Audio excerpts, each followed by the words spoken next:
Okay, we're live. Okay, that's great. All right, good evening. We will call to order the November 13th City of Palo Alto and Palo Alto Unified School District City Schools Liaison Committee meeting to order. If the clerk can call the roll. Okay, great. Absolutely. All Board right, member good evening. We will call to order the November 13th City of Palo Alto and Palo Alto Unified School District City Schools Liaison Committee meeting to order. The clerk can call the roll. Okay. Go ahead. YouTube was. I'm sure. Sorry about that. Yes. Board member two. Here. Board member Kamai. Here. Chair Stone. Here. Councilmember Liu. Here. For the record, 4 present. Great, thank you. We will move on to open forum and public communications. So anyone can speak on anything that is not on the agenda. Do we have any speakers? I've received no request to speak. All right, move on to review of the minutes. And then we've got minutes from. Or it's good. I just did the April and September. Yes, Great. and you do not have to adopt the minutes. We realize that that's not necessarily something that the committee has to do. We just wanted to make sure you all can review them and let us know if there are any changes. I have no problem adopting them. I'll make a motion to adopt the April and September minutes. I'll second it. Discussion? No? Okay, I assume no public comment. Great, we can call the vote. Okay. Board member Chu. Aye. Board member Kamai. Aye. Chair Stone. Yes. Councilmember Liu. Yes. Motion carries 4 yeses. Thank you. We'll move on to city and district reports. Since the district's our guest at City Hall, you can start us off. All right, thank you so much. I think first of all, this is an exciting time for us, busy time of the year, first of all, before the holidays.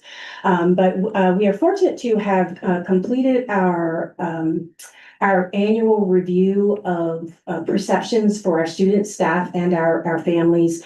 We annually give a panorama survey, and we were able to, kind of hone down on how our stakeholders are perceiving the environment from a mental health and well-being perspective, belongingness, and teacher and student relationships.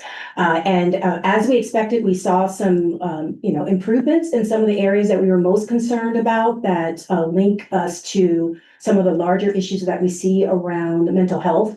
And that's starting with how are students feeling in the environment that they are in. So we were able to identify some themes of improvement.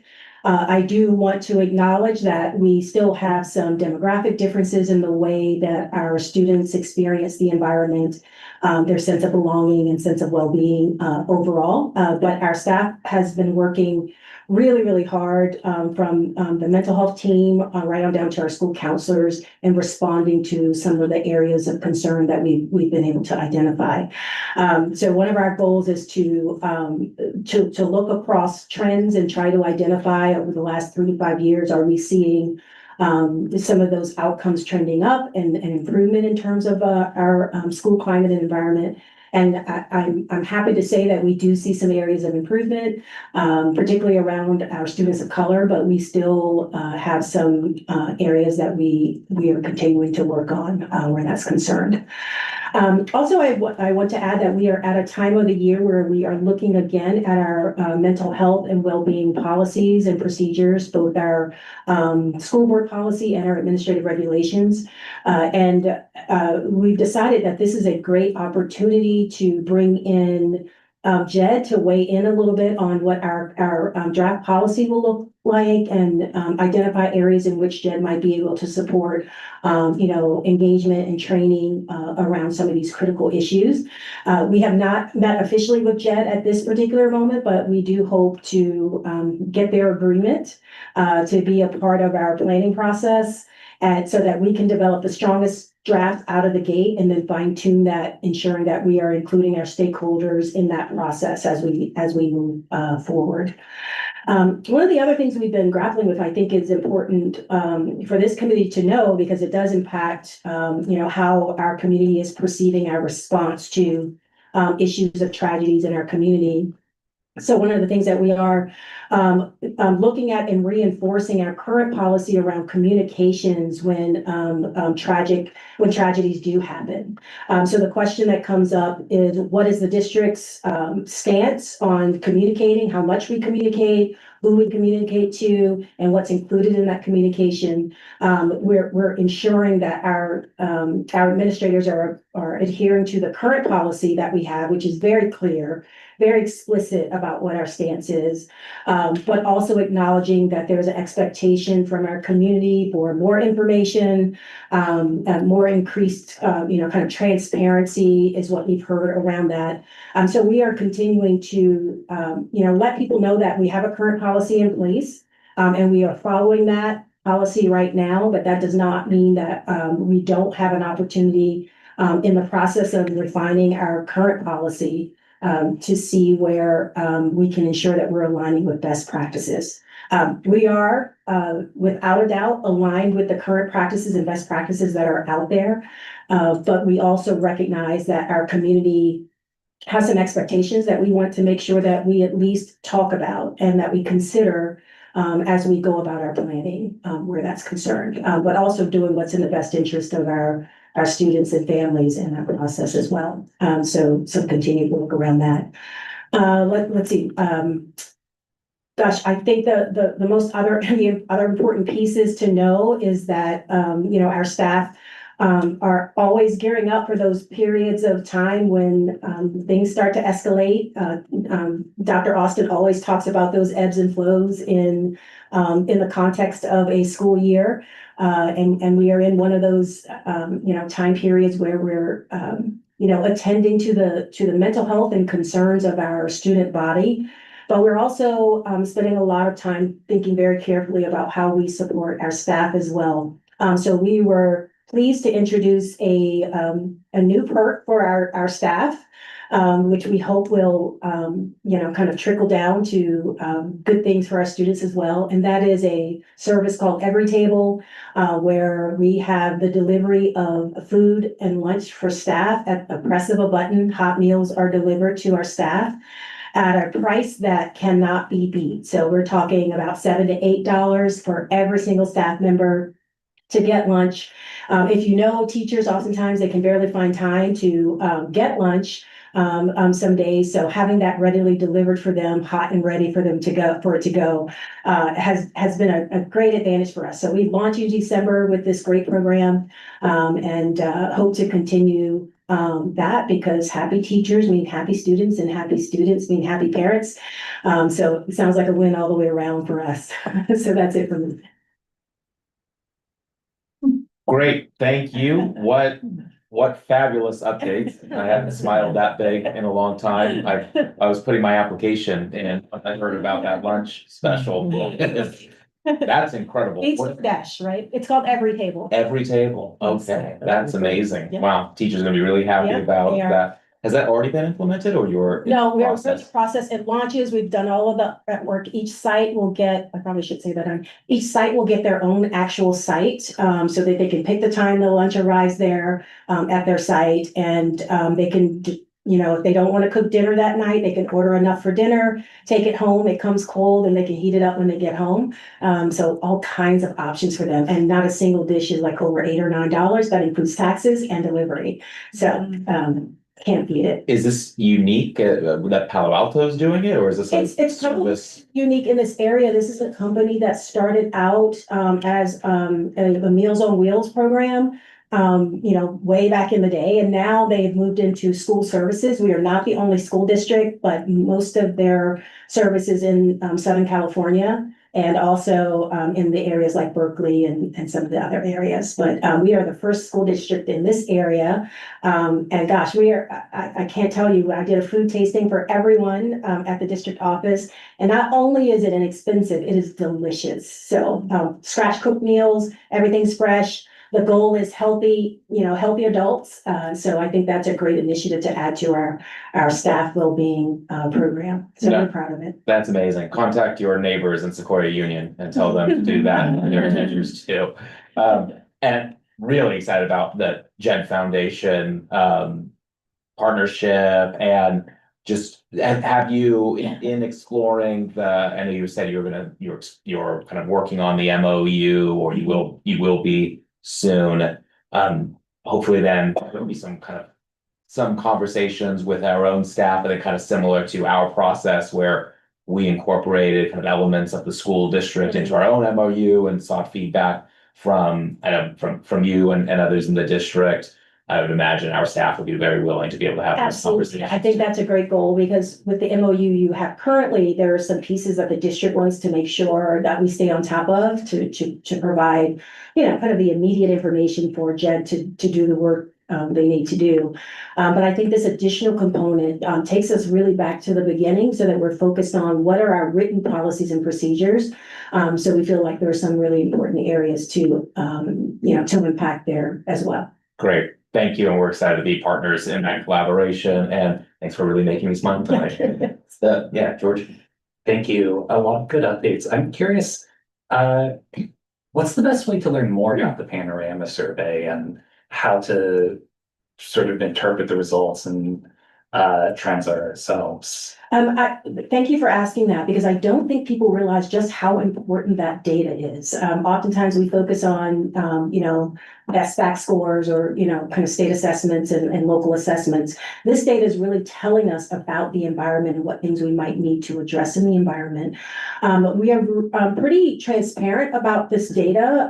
In many years, we've posted some of the data. I just gave a board report that summarized all of the data. So you can go online and look at all of the data that's included around Panorama.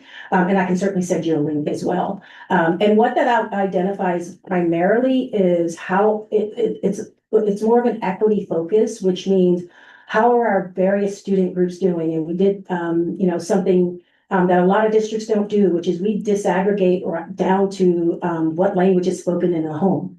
And we've been able to identify some key themes based on that level of disaggregation that we would never be able to get with our standard, how students are flagged in the system. So that allows us to really get a little more granular about the work that we're doing, but it also allows us to get a little bit deeper in what sites need more support. In terms of establishing, an environment where students feel like they're really want to get there. The work that we really want to focus on is those teacher-student relationships. Because we've built such a great foundation for our mental health supports, what I'm hearing is that, some of our students are saying, now that we have all of these supports, the teacher sends us there when we were in school and more recently, teachers had to take some of these things on themselves. So students found themselves having that teacher confidant there to kind of talk them through things. Now teachers, in their interest in doing the best thing for kids, they say, let me get you to the person who really knows how to handle this. So maybe there's a little bit of a disconnect there in terms of students' perception of the teacher's willingness and ableness to support them versus the teacher feeling like, I'm going to get you to the best person who can do a better job than I can do. So that's just a communication component for us to make sure teachers are aware of that dynamic. Anything? And I can add a couple updates from the Yeah. district guide. Great. So it was, as mentioned, we're in a very busy time of year, so a very festive time of year as well. There were Halloween celebrations throughout the district, lots of different parades. There was Escondido, a Special Dia de los Muertos performance that made the Telemundo news, which was pretty exciting. And then I want to make sure folks are aware that there are two different plays that are going on at Gunn and at Pally, which are worth checking out. And the other thing I'd mention, which is related to, I know what we have on the agenda later, is that we will be looking at the district suicide prevention policy, as was mentioned in the board policy review committee.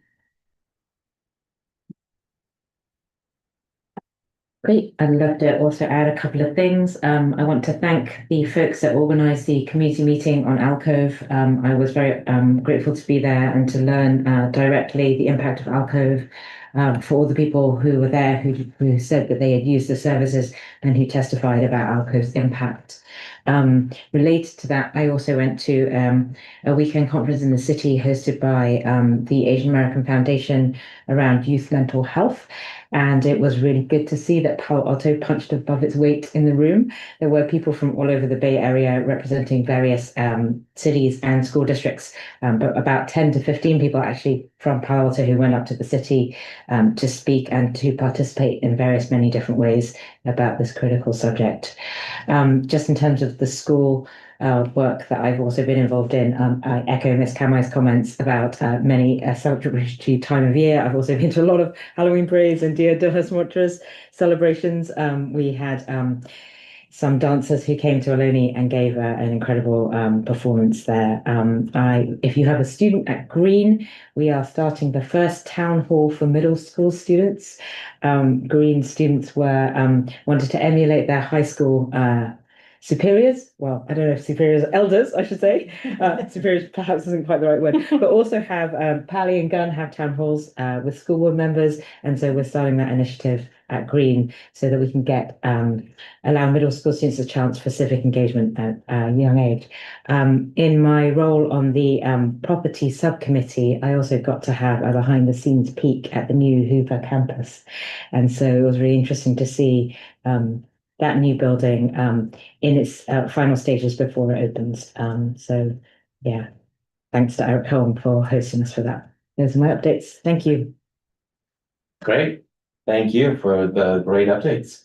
I think we'll turn it over to our city staff. No pressure, but I think we need to beat that. Our goal is to be collaborative and build. You're right. No competition necessary. I just have a few, and I believe you all will have plenty to add on to from there. On the note of more exciting things happening, I'll start off with referencing our family movie nights at Coverly. That's something that we did on November 10th, and there are 2 more coming up December 16th with Polar Express, and on January 14th with the Smurfs movie. So those are 2 exciting things that our community services department is organizing. That's a nice way to activate that space. We've been having a lot of community meetings about the future of Coverly. And so lots of fun things happening there. Another update that I wanted to share, if you didn't notice, it was raining today. And so we have a lot of resources available on our website that we can definitely share with the district as well, just being storm prepared. As we know, we're going into rainy season. We want to make sure that folks feel comfortable and that they're safe and prepared at home. And so we have a lot of resources on our website for that. And the other one, which I believe Councilmember Stone will add on to, or Chair Stone, on those above, is related to grade separation. And so I wanted to give a very brief update on that. We had on September 30th, we hosted 2 community meetings at the Mitchell Park Community Center, really gathering feedback from community members on the refined grade separation alternatives for Churchill Avenue, including Seal, and then also Meadow and Charleston. On the forthcoming piece of that, we'll go to Rail Committee on November 18th, which I believe is next week, next Tuesday, probably. To get all the feedback that we heard from the community and to inform the Rail Committee's recommendation to the City Council on alternatives to advance for 15% design. And then a special City Council meeting will be held on December 10th to review the refined alternatives, community feedback, and the Rail Committee recommendations and proposed action for December 15th. So just wanted to share those dates for the committee. Great. Thank you. And we also have Naomi here as well from Hiromi. I'm so sorry. Hiromi, to be able to share an exciting exciting moment. So please, and we'll invite you up to the microphone. I'll hold it. Kind of big. I'll hold it while you explain what it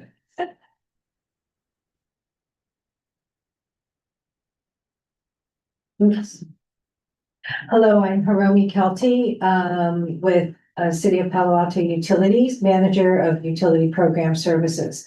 I oversee all of our commercial programs, and I will be retiring in a week. But I will say one of my, funnest, biggest bodies of work has been with the school district. Back in the day, Pally installed 2 EV chargers. It was at the end of 2016, and they were our first customers we paid EV charger rebates to, followed by Gun and Green and one after another. This check, which I hope I could get a photo of with Chair Stone and Lana, is a combination of multiple projects, but mainly focused on electrification, which has been a priority by City Council.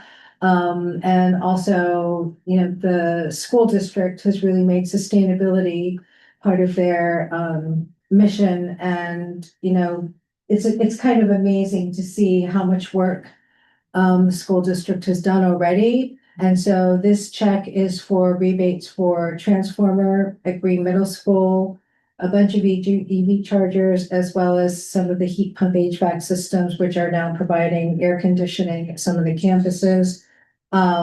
We did a walkthrough this morning at Hoover Elementary School, the city's first all-electric school, and it is just so exciting and inspiring to not only the children and the parents, but all the businesses, as well as other school districts nearby. And so thank you for being such a leader in the sustainability front. Absolutely. And with that, that's great. Wanna get that picture? Yeah. You gotta write the check this big. No, that was just in movies. Y'all want to? Yeah. We'll take the picture. Thank you. I'll take it. Oh my gosh, okay. You got me in? Oh my gosh, that's a like real camera. You have to get in though. Nicole. Yeah. Okay. We have, you can only use this. I was telling you. Wait, there's one more. Oh, wait. Okay. She's Take it. focus. Okay. That looks like a nice camera. I know, that's good. She came prepared. She just has that in her back pocket all the time. Do I hold it down halfway to focus first or just press? Just press. Okay. All right.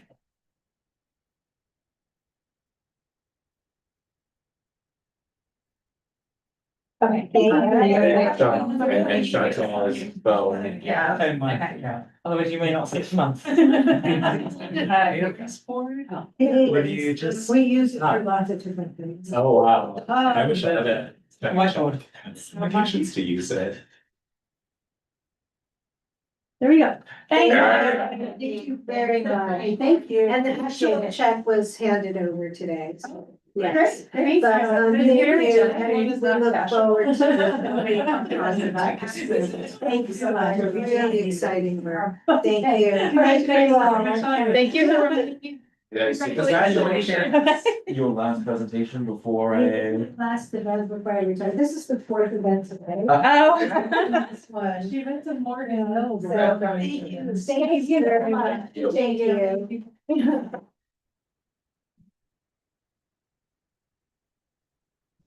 See, that was a nice add-on. Yeah, there we go. Sure, there's gonna come with a check. Okay, well, that was a good, feel-good moment as well, and what an honor to be able to have Hiromi deliver her last presentation to our committee and have that collaborative moment, so Thanks for thinking. thank you, and oh, sorry, did you have any updates, I George? will make a quick shout out that our bike and pedestrian transportation plan is for council review on December 1st. That plan underpins and sort of lays some roadmaps out for safe routes to school. I think safe routes to school is at a point where it probably merits discussion in this meeting. I don't have the latest numbers offhand, but what I've heard is that numbers have continued to fall in terms of bike and bike rack counts. And so there's probably some more creativity and more discussion that we can come together between the school board and city council on. I believe there was also a community meeting about the bike and pedestrian plan. I don't have the exact timing for that. It may have just happened, which would be unfortunate, but the city council discussion will be on December 1st. All right, thank you. And yeah, and then just kind of adding on to what Chantal said as far as grade separation, since this is moving fairly well. It's been a slow process, but we have in short order I guess, two major check-ins and a policy decision that council will be making on December 15th, correct? Would love to be able to have. I know the district is, of course, very interested and invested in these decisions. It will have incredible impacts on several schools and operations within the district. I know that the bus yard is located there, right across, right near Churchill. So definitely inviting the district to be able to kind of weigh in on thoughts on and whether that is tonight, if there's any feedback you'd like to share, or at those any opportunities with staff behind the scenes, or even in those council meetings coming up on the 10th or the 15th. I think that would be really valuable for the city to be able to hear that feedback. Well, I will, just to say, I don't have any comments tonight, but I'm almost 100% sure that Dr. Austin does. So I will leave that to you, and I don't know if the board members have any comments on that. I'll just chime in to say I'm really happy to hear that this is moving forward. And I know that Dr. Austin sent a letter to the city council expressing support as well. And so, yeah, happy to help move things along in whatever way I can. So thank you. All right, good. Thank you. Okay, then with that, we'll move on from our wonderful reports and go on to an update on JED Foundation implementation. Then hopefully maybe next year sometime we'll be able to get an update too from the district as well. But from the city side, who we have on. It's myself and Mr. Pierce and. Oh, Okay. Mr. Pierce kind of has a dark light in front of him, so. He's there. So this is intended to be a very, very short item this evening. We just wanted to, let you know, if our project team here at the city, as well as the project team that JED has assigned to work with us. We're super excited. The council approved the contract at the end of September. Really important. That was during Suicide Awareness Month. And so it was really important for the council to do it at that time. And we worked on the details, got the contract in place, and we have had our kickoff call with the JED Foundation team, as well as another call starting to think about stakeholders. And so that is sort of where we're at, is mapping out a lot of the stakeholders that we want the JED Foundation to have conversations with. So if you have suggestions, please give those names to myself or anyone on our team. Kojo will be managing a lot of the day-to-day work on this, and Kristen and I are also helping keep moving it along in terms of the city team.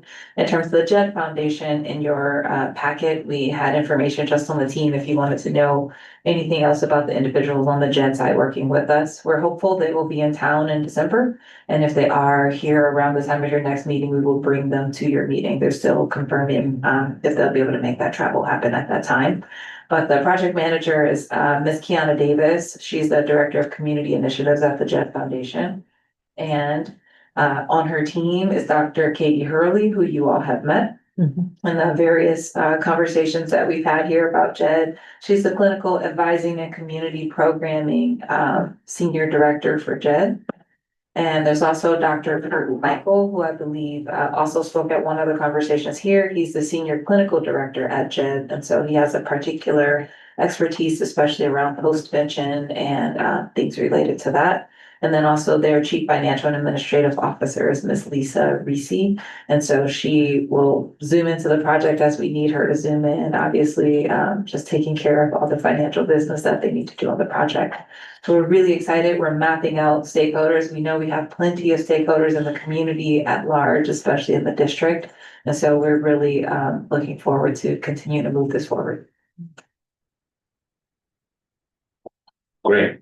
Thank you for that. Do we have any public comments on this item before we return? No request to speak, no hands raised on Zoom. Okay, thank you.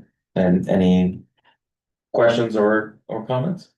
Can I ask a very quick clarifying question? Would you be able to give us more details on the parameters around the stakeholders, in particular the limitations? I realize that JED doesn't yet have a contract with the district. And so does that mean that I suppose that whilst that's not yet in place, the stakeholders on the district side are going to be limited and they're going to be more on the city side, I presume, but that is my clarifying question. What are the parameters around the stakeholder list as you're putting it together? That's a great question. I'm also making sure that Ms. O'Kane agrees with what I said. Do you want to take it first? Okay.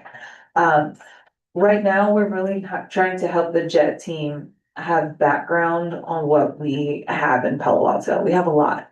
JET is going to be able to provide us with a lot of help in trying to organize it and think about ways that we can add on to the many different things we have going on in our community. And so in that regard, I think it's really helpful to hear from folks on Lana's team at the district that are doing the work at the district level, because that's background information that they otherwise would not have.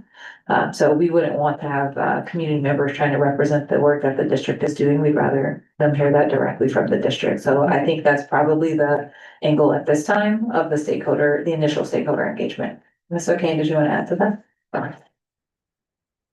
Thank you. That makes a lot of sense. Thanks. I have a question as well. I know that Dr. Austin past along, we met with Jed, and one of the things that we have identified as a priority area is parent education. So that's something that they might be able to help with in addition to what was already shared. So I wondered if there's going to be a community education piece of that, and just thinking ahead for how that might fit in if we did end up going down the parent education route as well, just to think through how those pieces could fit together. Okay. Are you asking if the JET Foundation will be doing parent education as part of the effort with the city, or? They'd be whether they'd be doing community education. Oh, yes, there are a few workshops that we have built into the contract. We haven't gone through all the details of what exactly those workshops will be at this time, so I think that we have flexibility around that. But I know that they're interested in engaging the parents as well as like the broader family. If I can just add, obviously one of the biggest concerns that we are grappling with around this particular topic is, access to means. So I just wonder if, from your perspective, JED is weighing in on, kind of opportunities to address it or to open up conversation about that particular topic, or is that not something within the scope of the contract that you have?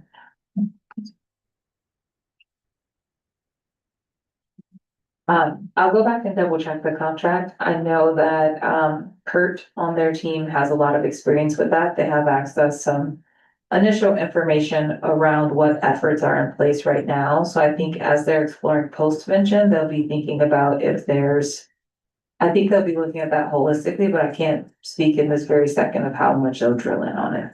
But that's a good question that we can follow up with them on. Yeah. One thing that is in the JED contract, I don't want to get too, I don't want it to be underrated, so I'll sort of bump it again, is just trying to share data or metrics or examples of previous programs from the city. That could come in several forms. It could be in what the actual usage of our teen centers looks like. It could be examples of past town halls and things that we could have learned about maybe what we did or didn't do well. It could be police data about self-harm incidents and demographics. I think getting very crisp about where the problems are most acute is a lot of the value that we'll get. Like, I think we anecdotally, and it's almost certainly true that there are problems in the LGBTQ community around mental health, around the API community around mental health, but we don't have a way to reason about this or see if there are any other signals that we may not have actually picked up on. And I hope Jed can help us with that. Thank you, and that's a really good point that I also meant to say, if you have questions specific that you want us to follow up with the JED Foundation team on, please share those with me today too. I forgot to mention that before, sorry. I just want to echo something that I think we were getting towards, but just to make it clear, I'm so excited at this moment in time that we have the work with JED that's unfolding at the same time that things are really moving forward faster towards grade separation and a means reduction. And so just to kind of take advantage of the fact that these processes are happening at the same time and to make sure that the communication is flowing. So I can think of, a couple of different ways we can do that. I don't know if maybe there are already points of contact or, and I think that maybe Lana, this is kind of what you were talking to see if folks could weigh in on any of the conversations, but also vice versa, just to, again, make sure that folks are aware of the two different processes unfolding at the same time, but really with the same goal in mind, right? Which is overall improvement of safety of our community.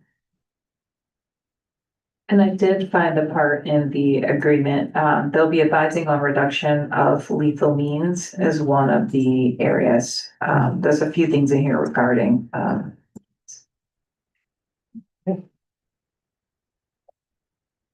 And yeah, following up on Allison's point, because I think that's such an important one. So has Jed been kind of activated on these grade separation plans that are gonna come before the council in December?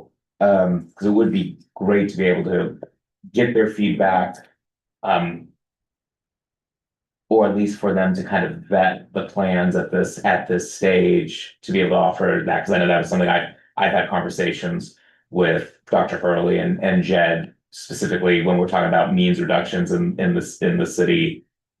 The major means has been the train tracks, and so I think having their feedback early on would be really helpful. I know it's a short turnaround, but I think an important one. we can share the materials with them. Great, thank you. And then one, I don't know if you've been kind of looped in, I've been having conversations with Palo Alto University on trying to expand their presence within the city.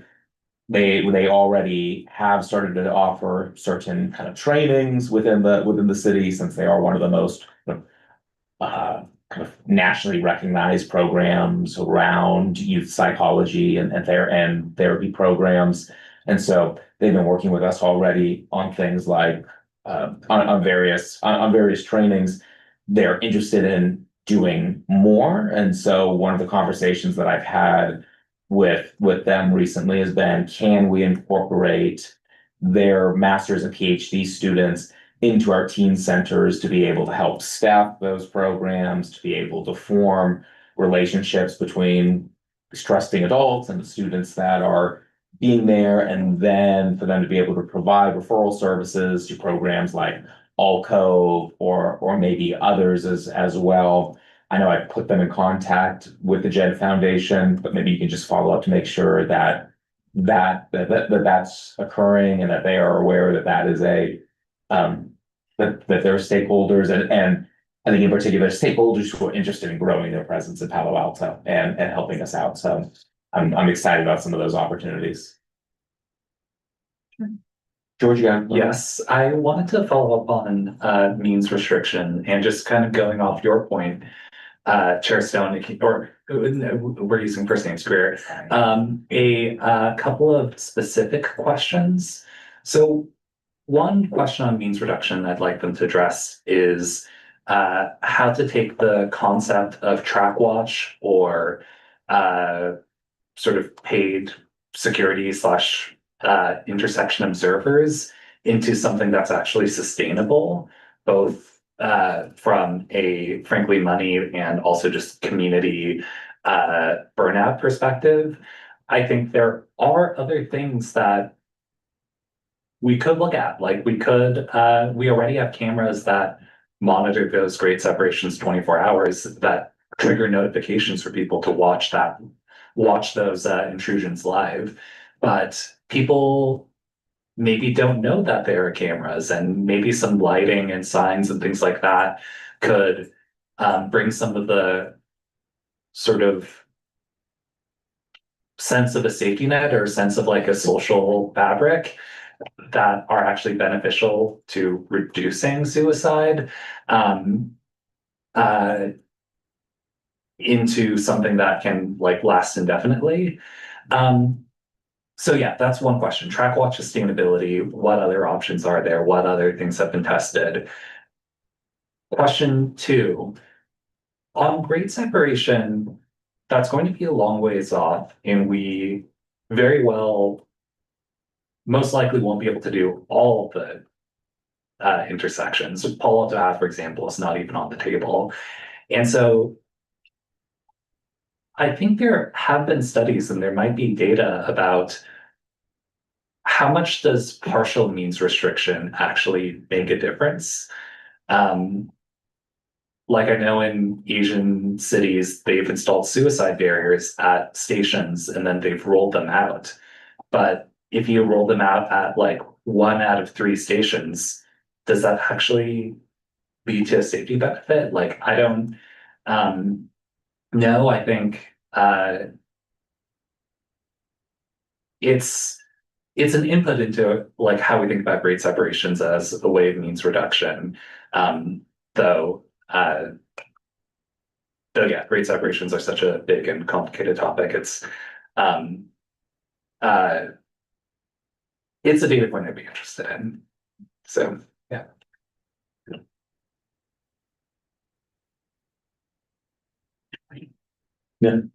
Are there any other comments? I just wanted to add one small thing. I wanted to add very quickly to what George said about lights and signage around already existing cameras. I know that these discussions are already in place, but I think connected to that is the idea of facial recognition, where triggers are put into place for individuals that are already, for various reasons, on a high alert list. And I think the combination of lights and signage around the cameras and a usage of these cameras, particularly around individuals who are considered high risk, would be sort of means of getting an interim solution fairly quickly put into place whilst we wait for longer term solutions. And I'll just add one more thing, George, and a piece you mentioned, which is the means reduction. And I think that there's, I'm sure Jed has maybe a lot of data on this as well. But there are other places that we can also look, such as in the gun violence prevention and other places where means restriction and reduction, there have been a lot of data points there. And I think that could be part of the community ed piece or the parent ed piece that we're talking about, of just how much means reduction, how much of a difference it could make and in what way to help folks understand that. And if I could add, and I don't even know if this is the most appropriate place, there is a lot of evidence-based practices out there regarding means reduction. And what I'm finding oftentimes is that because we are sometimes in a state of trauma and uproar, and we want to do something, sometimes some of the practices that I've seen and heard we're engaging in is actually counterproductive to what we're trying to accomplish. And you mentioned the track watch, which is something that has been really not advised in general in terms of common practice or best practice. Not from an official standpoint, but when you have lay people doing that, there's a significantly high risk of a lot of things. One being trauma to the person serving in that role. 2 being, that it increases the level of liability, because if it's that person assigned to watch, we really need to be careful, because, there's the means to reduce is actually to be a physical barrier to students getting there. And we don't want humans, serving in that role, being the person responsible for, stepping in front to do it. Here is a common and an easy thing that we can do right now, which is to put the biggest signs that we can up with contact information for support for individuals who are experiencing suicidal ideation. Even if they're standing right there at the track, that sign is there to remind them that there is help out there. And then making sure that we're creating physical barriers and access to the particular means.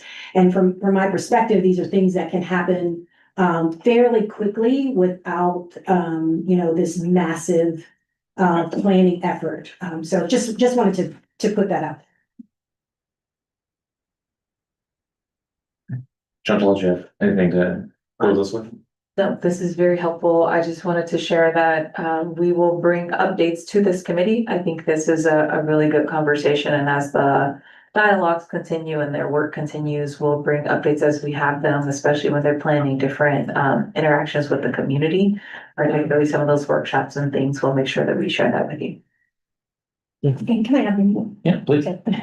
I was just gonna add a thank you. This is really important work, and I just wanted to thank you for the update and what you're doing to move it forward.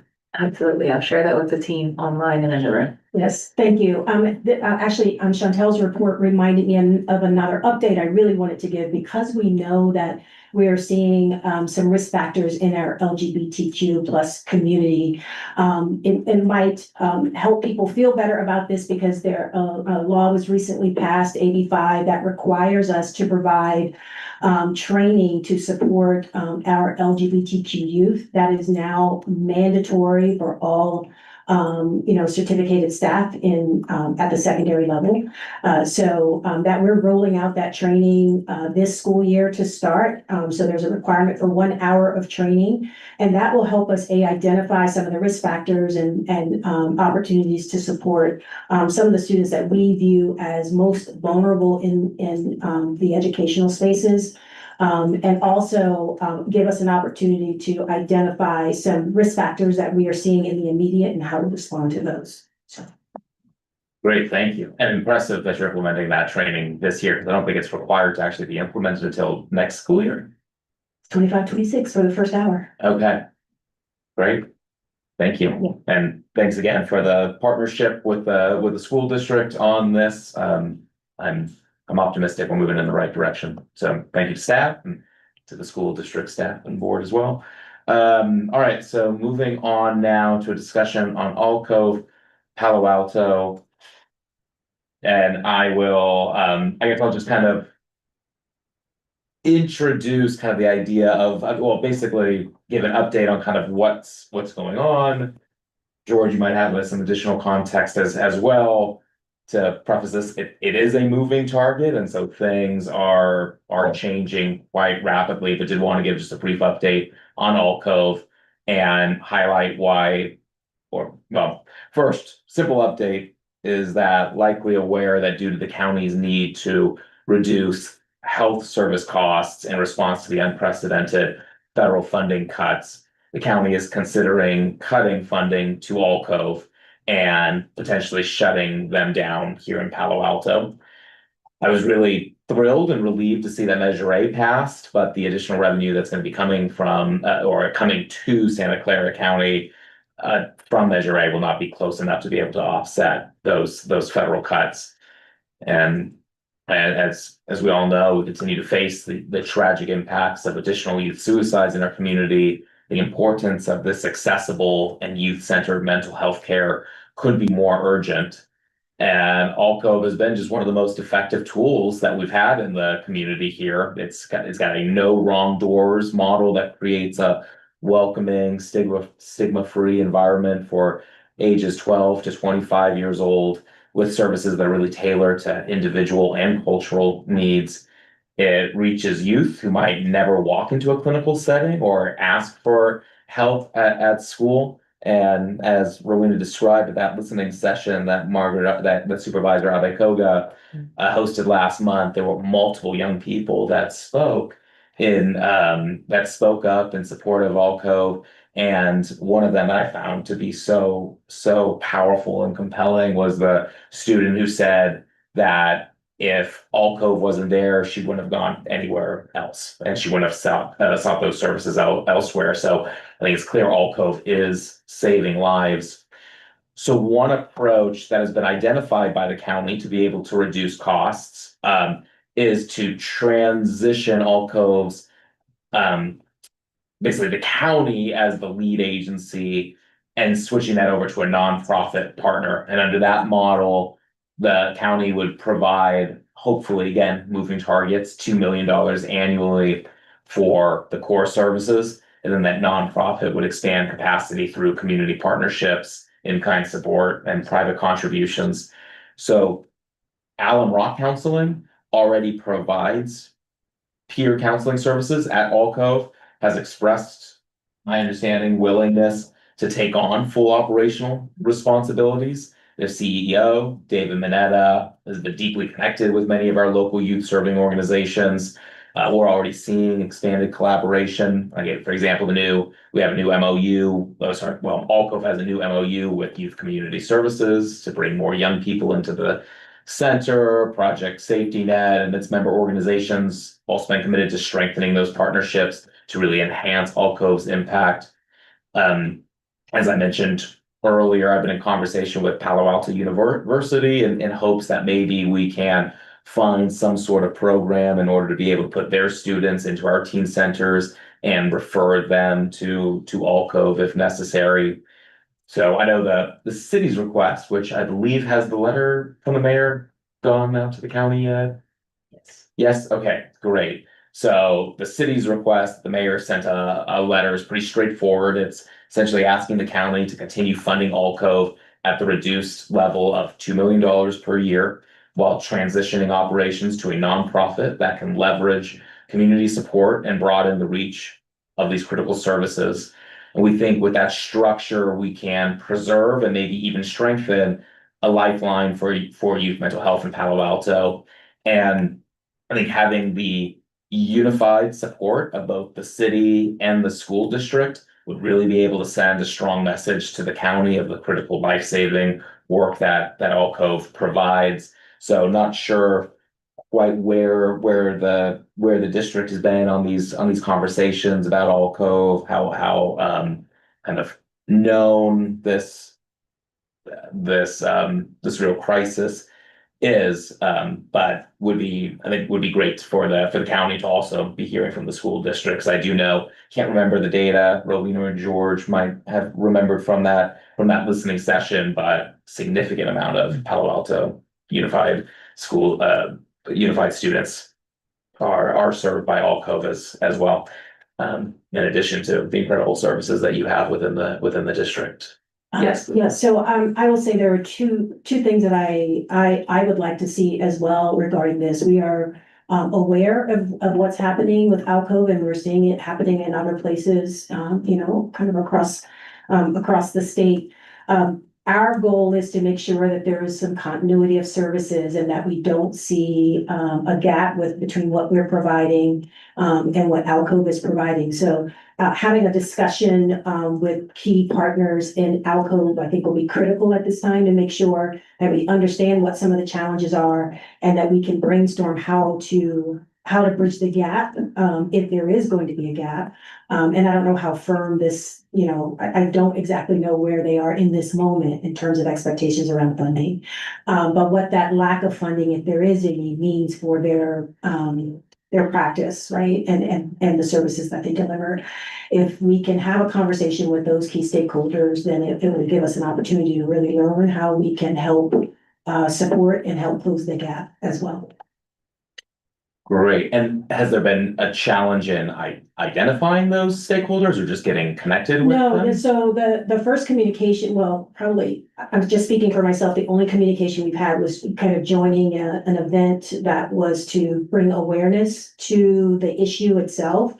But, I think it's important, for key stakeholders, and I will give this information to our Director of Mental Health and Wellness to identify who the best contact person is for Alcove so that they can connect and identify. Great. George, is there anything you wanted to add on to kind of what I said? I know you've been following this as well. Yeah, I don't have too many other updates to add on top of that. I would want to emphasize that we have an opportunity both to save Alcove and, just as importantly, improve it. Because under the county stewardship, it has provided a lot of critical services, but we know that there's room to grow, and we know that the space could handle many more young folks. So I think we should be energized also about new opportunities.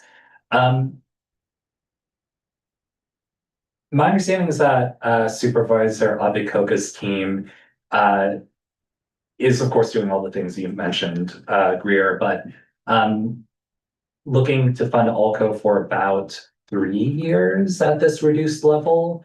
And then the funding plans after that would be TBD. Though I would definitely expect that the county would continue to fund it to some degree going forward. And my understanding from Supervisor Abikoka's staff is that there might also be a funding cap at that like 50% funding level. To the point about improving services, we probably want to understand what level of staffing that entails and how big that funding gap is. And if it exists, we could collectively work on fundraising or finding some supplemental money.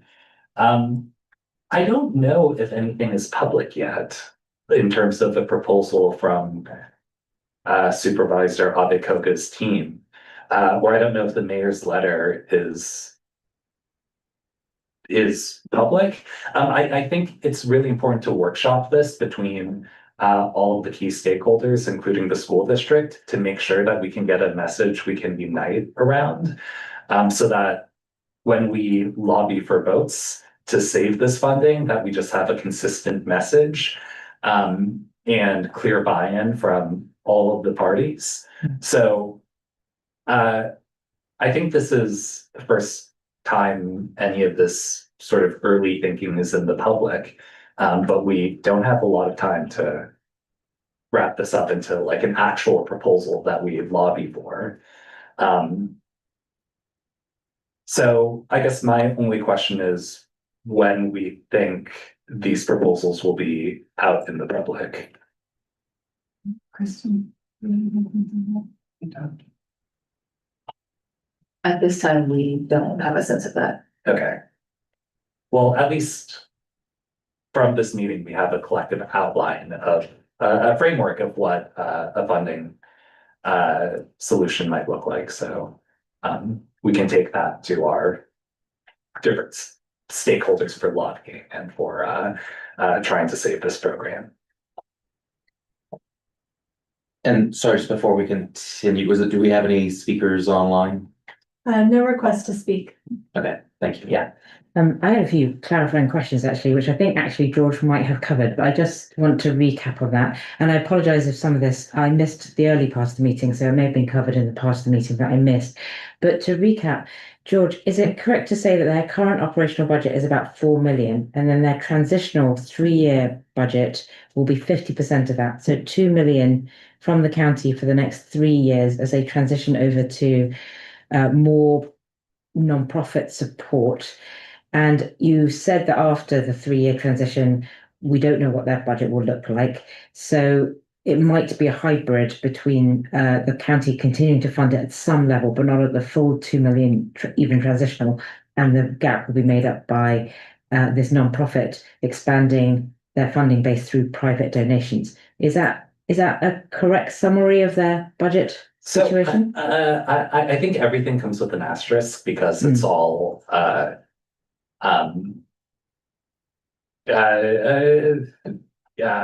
think Matt's staff is working on a proposal. Yes, I think the current budget, at the meeting, it was stated to be around $3.5 million. I think what I've heard is that that is maybe not fully inclusive of all of the funding, so it's actually maybe closer to around 4 million. So I think that's where the 50% to 2 million comes from. But again, that is a little bit sketchy. I'm not totally aware of the details. And Alum Rock is the current, like one of the current operating partners. They, I am not sure if they would or how they would close the funding gap. And I'm not sure what happens after 3 years. Maybe the budget outlook is better. Maybe there's a new administration. or maybe it does just get permanently operated by a nonprofit, I'm not sure. Great.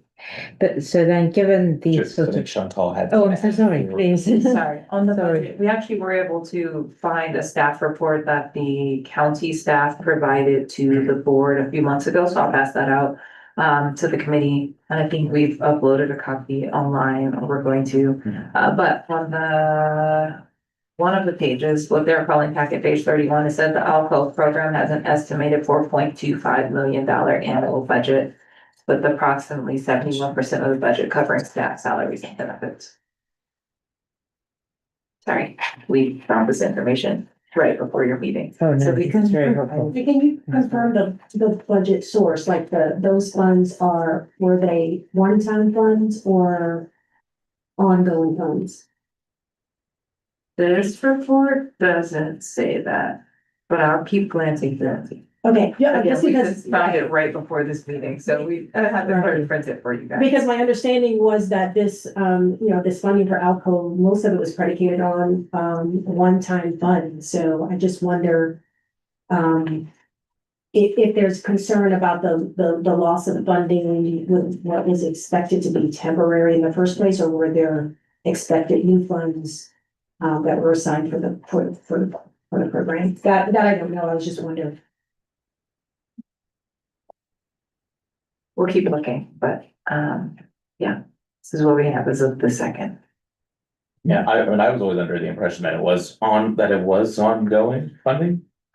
So that would be news to me, but yeah, maybe we can follow up on that. Sorry, Rowena, go ahead. Oh, no, sure. And then I also wanted to, I'm not sure if this is the right place to ask this question, but in some of the conversations, my understanding is that a cut of around 50% doesn't necessarily correlate to a cut of 50% of their frontline services. The idea is that some of the cost reductions in their support, such as sort of their fixed costs like rent and so on, could be adjusted so that the idea is to preserve as many of their frontline services as possible, with of course the end goal of saving lives, whilst reducing their underlying cost base.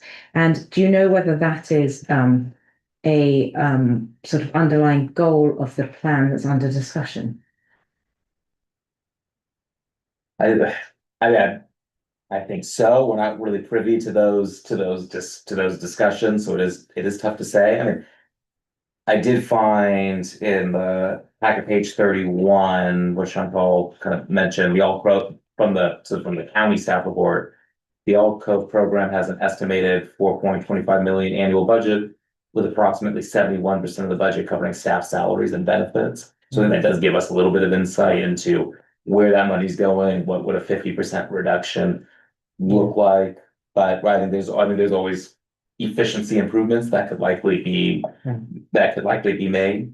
Yeah. Well, look, I mean- sorry, go on. And I do understand it. I think the rent is fairly steep at that location too. I don't know that I heard that. I think I heard that, but I've also heard that the rent was, that there's some long-term lease. And so it was a pretty fixed cost. And so there wouldn't be an obvious savings if we found some other city property or school district property that could host Elko. Yeah. No, yeah. Okay. Oh, well, I was just going to make the comment that if 71% of the budget covers staff, it'd be very difficult to come up with a plan that doesn't sort of impact their immediate services, it sounds like. But I had also heard this about the rent. And so I know that there is some discussion about reducing the fixed costs and trying to limit the impact on frontline services. And well, I just want to say I'm supportive of that, and the extent to which we can offer any support about the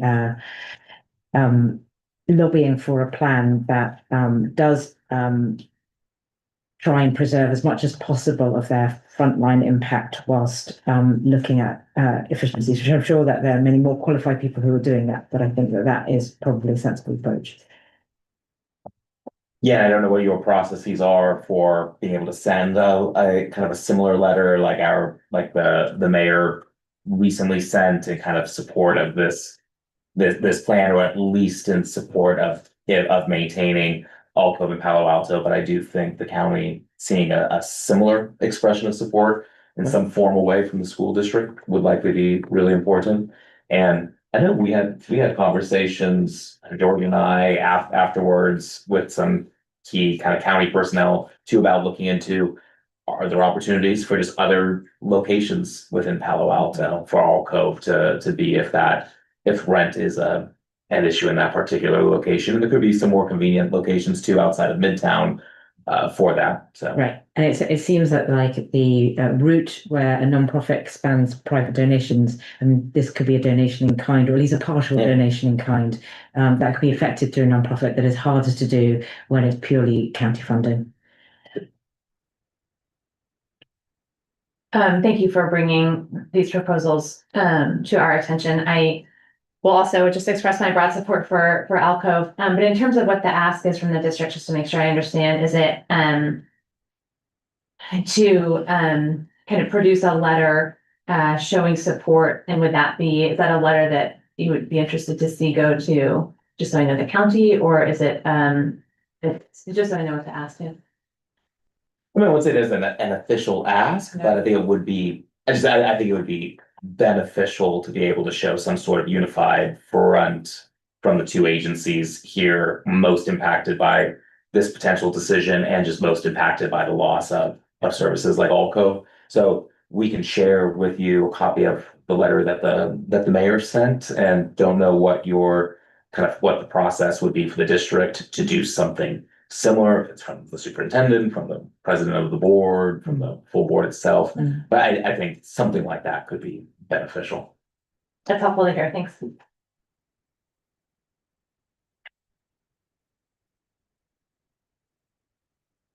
And just give you a sense of kind of where that letter was sent. Staff can tell me if this has changed from the draft, but to the director of behavioral health services of the county. Sherry Durrell. I think it's Terrell. Terrell, thank you. I'm doing great on names tonight. That's okay, there are a lot of names. I believe so, but let me double check. Great. Any other comments? Yeah, just one more as I was reading through, it did jog my memory. This was originally under a grant scenario, which ended, I think, in 2024 or something like that. So what I wonder is if there's an opportunity to seek in the interim to seek grant opportunities to help continue some of the services. Not even necessarily with the current group that we have, but with other opportunities out there. To get some funding while, our other agencies work through their budget shortfalls, because from what I understand, it's close to like $1 billion, which means something's going to have to go. I think the best we can do is say, hey, we support this and get that out there. But at the end of the day, there's a tough decision that they're going to have to make regarding their budget shortfall, which is substantial. So we have to be thinking about what our response is in the event that there's some impact on Alcove. We do have to have a lineup, right, on how we're going to support that, whether it's through grant funding or fundraising, to keep things going in the event. So.